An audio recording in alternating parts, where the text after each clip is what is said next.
Back in December of 2020, I reviewed the Polymega. It's been a while. Holy crap, time flies, man. But they gave me a beta unit for purpose of review at that time, and I did a handful of videos, testing things, tearing it down, and doing some live streams and all that. Now, it's been a while, but I want to revisit this console, so I do have a newer manufactured Polymega, and back then I didn't have access to any of the modules, but now I do have all of the modules that they've put out. And after having played a bunch of stuff with these modules, overall I've been kind of satisfied with what they do, but at the end of the day, this is an expensive device. Back when I first reviewed it, I thought it was neat, but my thoughts have not changed. It's really expensive for what it is. I think when they put out their remix device that they said was supposed to be $150, we don't know if that's going to change.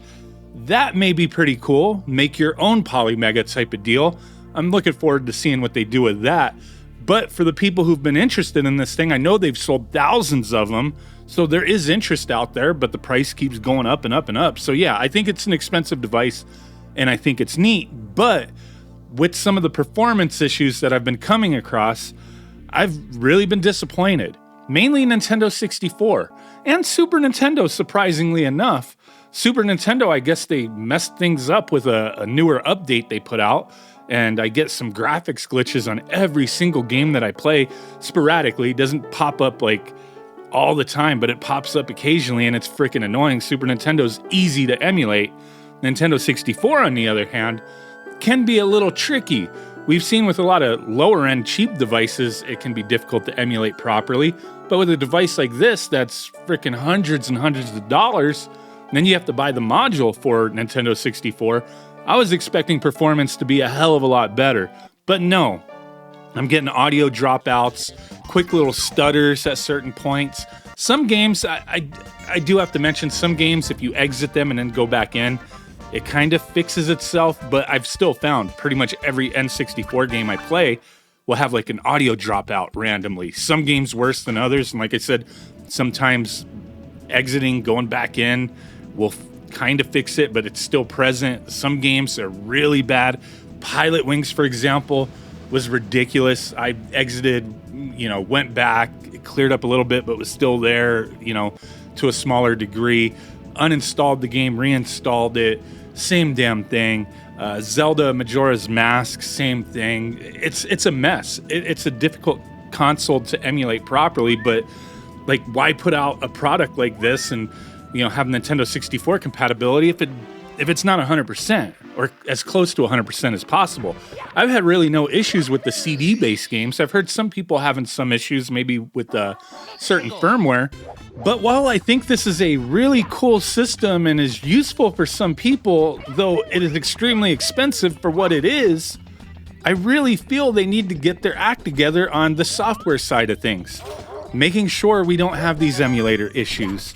Making sure everything's squared away. I mean, we can't even use save files off of cartridges. It's just kind of dumb. To me, that should have been like a day one thing. You pop in a cartridge that you have a save file on, you should be able to back up, re-put it on the cartridge, play it on the Polymega, your save file.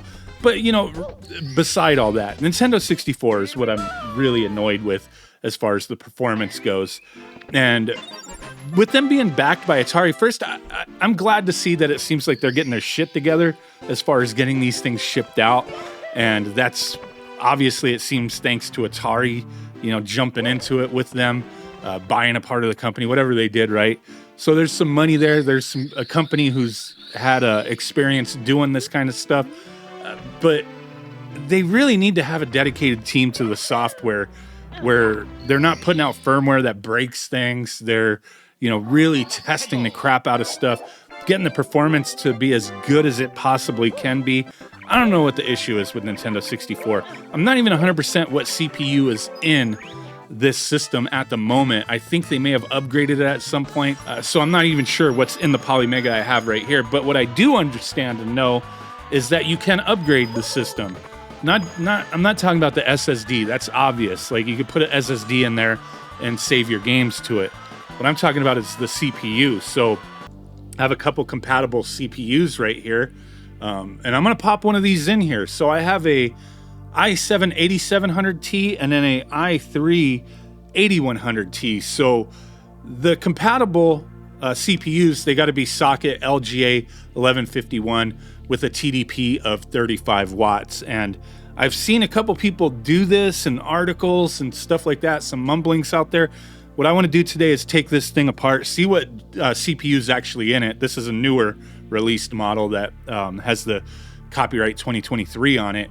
And just swap one of these in and check out the performance, see if that fixes anything. So let's get into it.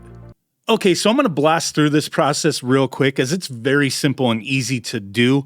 You are going to need a few tools, not too much here. You're just going to need a Torx screwdriver, a T8 and a T15, and some thermal grease to replace, with the new CPU you put in if you're going to do this process as well. I'll put links down below for everything I used.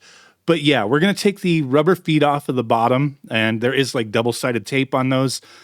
Maybe you might want to replace that, but I think if you have only taken it off once, it should be fine to reuse it. But you're going to take the 7 screws out, the 3 on the side, on the left and right, so there's 6 total. That's going to be T15, Torx 15, and then the one in the middle top is a T8. So once you get all those out, you're going to gently, open up the case. But you have to be careful because there are a couple wires that may be a little tight and you might pop them off. So be very careful doing that. And then you're going to want to get the heatsink fan off of the CPU. So just screwdriver, push down, unscrew them until the screws come out a bit, and then take that off carefully. I cleaned up the original thermal grease that was on the fan, the heatsink, and the CPU. So got that all cleaned up and then unlatched the original CPU that was in there. And I did find it is a Intel Celeron G4 900T. So I'm not sure if there's any different CPUs in these things. I've heard a few people mention that it's been changed, but I don't know. I have no idea.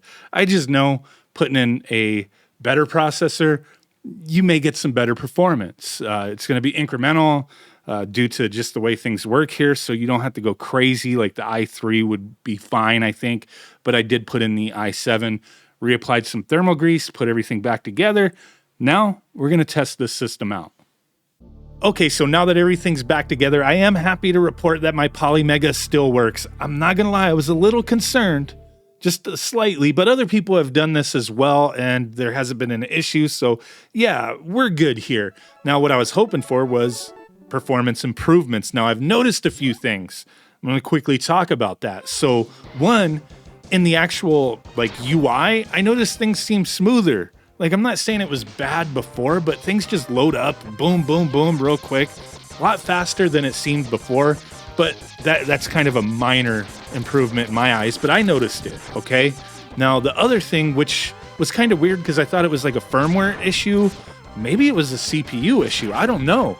But Super Nintendo, I couldn't show this in footage originally because it just, I've been trying to record this for the past few weeks.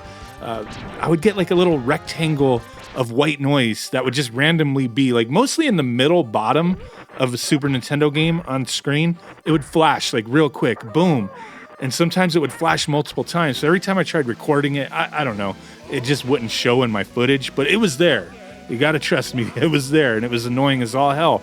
But I played a bunch of Super Nintendo games after this upgrade, and it's not there anymore. It doesn't happen. I'm not having issues, so I don't know what was up with that. But the main reason I wanted to do this was because Nintendo 64 just seemed like the little processor they had in here couldn't handle it, or maybe their emulation isn't great. I don't frickin' know. But I am definitely happy to report all these games, Nintendo 64, like I said, some were worse than others, but I would get quick audio dropouts, sometimes some stutters in the gameplay. I'm happy to report after this i7, CPU upgrade, I no longer have any of that. So I want to leave you with some of the comparison footage so you could see for yourself. Do appreciate you guys. Check it out.